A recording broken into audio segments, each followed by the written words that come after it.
Selfie pa more!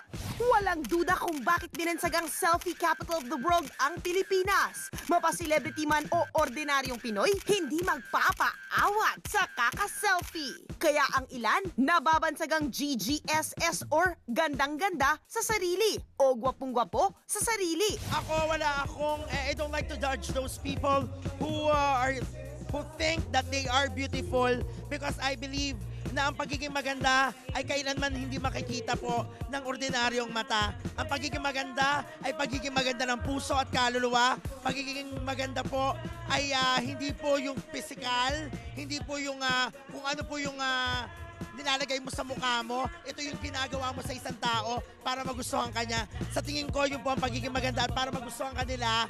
Kahit ano pa, kung hindi ka man maganda, pangit ka. Ako, hindi ako maganda. Pero, I think, maganda ako, wala kayong pakialam. At ang pinaka-latest sa tinatawag ng netizens sa gwapong-gwapo sa sarili ay si Carlos Agassi.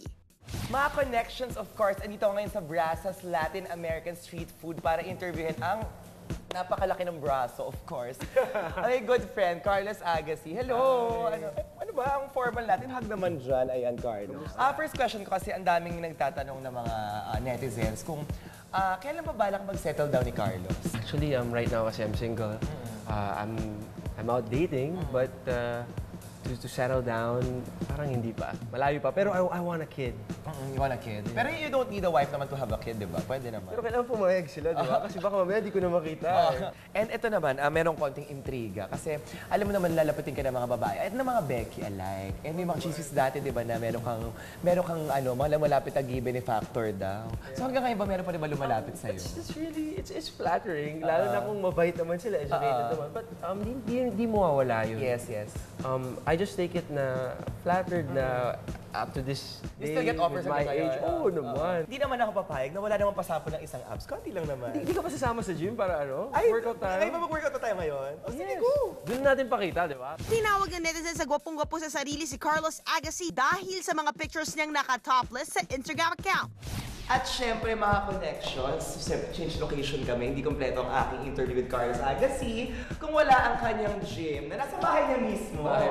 And pero ngayon naman sa mga netizens natin, may mga bashers na sinasabi na si Carlos Agassi daw ay gwapong-gwapo sa sarili niya.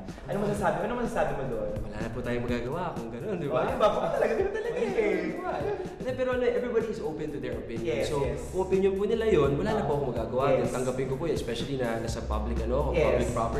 Ba, ang sarap manlait, ang daling manlait.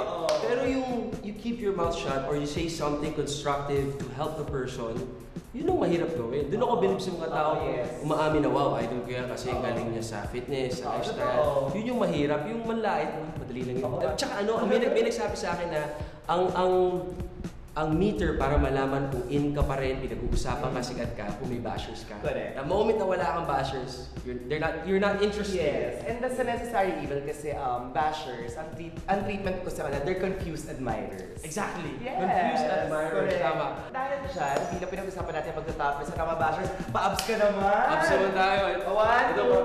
para sa inyo lahat. Yes! I love my job! Yay!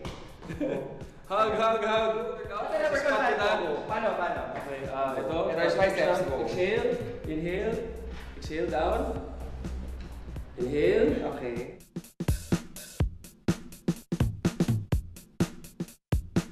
Nangalay siya. Effort!